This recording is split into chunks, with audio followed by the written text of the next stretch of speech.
नमस्कार दोस्तों, मैं हूं डॉक्टर अमरीश कारी। आपका अपने YouTube चैनल डॉक्टर कारी पर स्वागत करता हूं। आज की इस वीडियो में हम बात करेंगे होम्योपैथी दवाई गोइकम ऑफिसिनेल के बारे में। इस वीडियो में हम जानेंगे कि ये दवाई कहाँ यूज़ की जाती है, किन लक्षणों और किन रोगों में से हम पेशेंट को देते हैं, इसके लेने का सही तरीका क्या होता है और कौन सी पोटेंसी इसमें हम यूज़ करते हैं।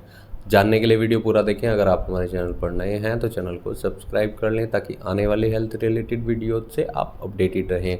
दोस्तों, गोइकम दवाई प्लांट किंगडम की मेडिसिन है और इसका प्लांट ज़्यादातर वेस्ट इंडीज़ में पाया जाता है। इस दवाई को वैसे तो काफ़ी जगह यूज़ किया जाता है, लेकिन सबसे ज़्यादा इस दवाई का यूज़ पेन में किया जाता है, यानी दर्द में किया जाता है। दर्द कैसा? अगर पेशेंट को सर्वाइकल का दर्द हो, सर्वाइकल में पेशेंट को गर्दन में दर्द हो, जकड़न हो, तो उसमें ये दवाई बहुत इफ़ेक्टिव रहती है। इसके अलावा गर्दन के दर्द के साथ साथ ये दवाई सिर दर्द में भी बहुत इफ़ेक्टिव रहती है, कमर दर्द में बहुत इफ़ेक्टिव रहती है, जॉइंट्स पेन में बहुत इफ़ेक्टिव रहती है। जॉइंट्स पेन अर्थराइटिस के कारण हो, गठिया बाई के कारण हो या फिर किसी भी वजह से हो, तो उसमें ये दवाई बहुत इफ़ेक्टिव रहती है। दोस्तों, सबसे पहले हम इसके सर्वाइकल के सिम्टम्स की बात कर लेते हैं। अगर पेशेंट को गर्दन में दर्द के साथ स्टिफनेस हो और वो कोल्ड एक्सपोजर यानी ठंड लगने से पेशेंट का ये दर्द बढ़ा हो, खासतौर पर लेफ्ट साइड में पेशेंट को दर्द हो और वो रेडिएटिंग टाइप का हो, जो नीचे की तरफ जा रहा हो कमर में, तो ऐसी कंडीशन में सर्वाइकल की ये दवाई बहुत इफ़ेक्टिव रहती है। और सिम्टम्स की बात करें तो ये दर्द पेशेंट को मूवमेंट के दौरान बढ़ता है। जैसे ही पेशेंट के शरीर में हलचल होती है, ये दर्द बढ़ता है। और इसके एमलियरेशन की बात करें, यानी पेशेंट को रिलीफ कब मिलता है? जब पेशेंट रेस्ट करता है, लेटता है या बैठता है, तब पेशेंट को आराम मिलता है। और जैसे ही चलना शुरू कर देता है तो पेशेंट की ये शिकायत बढ़नी शुरू हो जाती है। और ये शिकायत पेशेंट को ठंड लगने से आती है। इसके और सिम्टम्स की बात करें तो इसे लिम्स में भी हम दे सकते हैं। लिम्स में अगर पेशेंट को पेन हो, जैसे कि जॉइंट्स में, या फिर पेशेंट को मसल्स में पेन हो, बोन में पेन हो, जैसे कि कलाई, कोहनी, कंधे या फिर घुटने में अगर पेशेंट को दर्द होता हो, तो उसमें भी ये दवाई बहुत इफ़ेक्टिव रहती है। इसके सिम्टम्स की बात कर लेते हैं तो पेशेंट को ऐसे दर्द में सूजन आ जाती है, स्वेलिंग आ जाती है जॉइंट्स में, और पेशेंट हीट बर्दाश्त नहीं कर पाता है, गर्माहट बर्दाश्त नहीं कर पाता है। इससे पेशेंट की परेशानी बढ़ती है।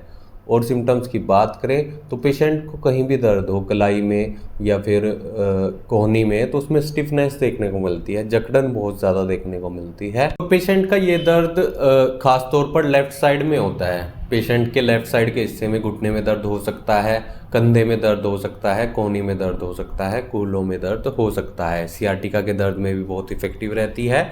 या फिर पेशेंट का अगर यूरिक एसिड बढ़ा हुआ हो, जिसके कारण पेशेंट के जॉइंट्स में दर्द हो रहा हो, सूजन आ गई हो और स्टिफनेस देखने को मिलती हो, तो ऐसे केस में दवाई बहुत इफ़ेक्टिव रहती है। गठिया बाई के दर्द में बहुत असरदार रहती है, या फिर सियाटिका का दर्द भी हो तो उसमें भी बहुत इफ़ेक्टिव रहती है। तो इसके और सिम्टम्स की बात करें तो पेशेंट के सिर में दर्द और चेहरे पर यानी फेस में दर्द हो सकता है। ये दर्द गर्दन की तरफ जाता है और पेशेंट जब उठता है या फिर बैठता है तब पेशेंट को दर्द बढ़ता है। लेकिन जब चलना शुरू कर देता है या फिर प्रेशर अगर पेशेंट के सिर में दिया जाए तो उससे काफ़ी राहत मिलती है। सिर दर्द के ऐसे लक्षणों में अगर पेशेंट को ये दवाई दी जाए तो काफ़ी इफ़ेक्टिव रहती है। दोस्तों, इन दर्द के अलावा भी ये दवाई बहुत इफ़ेक्टिव रहती है। कुछ और बीमारियों में इसे हम देते हैं, जैसे गैस्ट्रिक प्रॉब्लम्स में इसे हम दे सकते हैं। पेशेंट को अगर गैस की शिकायत रहती है, कॉन्स्टिपेशन की शिकायत रहती है, तो उसमें भी ये दवाई बहुत इफ़ेक्टिव रहती है।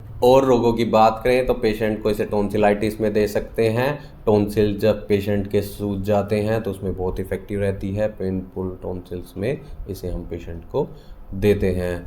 इसके अलावा ये दवाई कफ में भी बहुत इफ़ेक्टिव रहती है। जब पेशेंट की छाती में दर्द हो, साथ में खांसी हो, तो उसमें बहुत इफ़ेक्टिव रहती है। दवाई का सबसे ज़्यादा यूज़ सियाटिका में किया जाता है, सर्वाइकल में किया जाता है। अगर आपको ऐसी कोई शिकायत है तो एक बार अपने होम्योपैथी डॉक्टर से कंसल्ट जरूर कर ले। बिना डॉक्टर की सलाह के इस दवाई को नहीं लेना चाहिए। ये दवाई मदर टिंचर में भी यूज़ की जा सकती है। 30 CH 200 CH में भी इसे हम पेशेंट को देते हैं।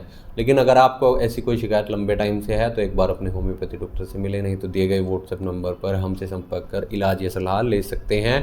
वीडियो देखने के लिए धन्यवाद। चैनल को सब्सक्राइब करें। कमेंट सेक्शन में ज़रूर बताएं कि हमारी वीडियोज़ आपको कैसी लगती हैं। Thank you.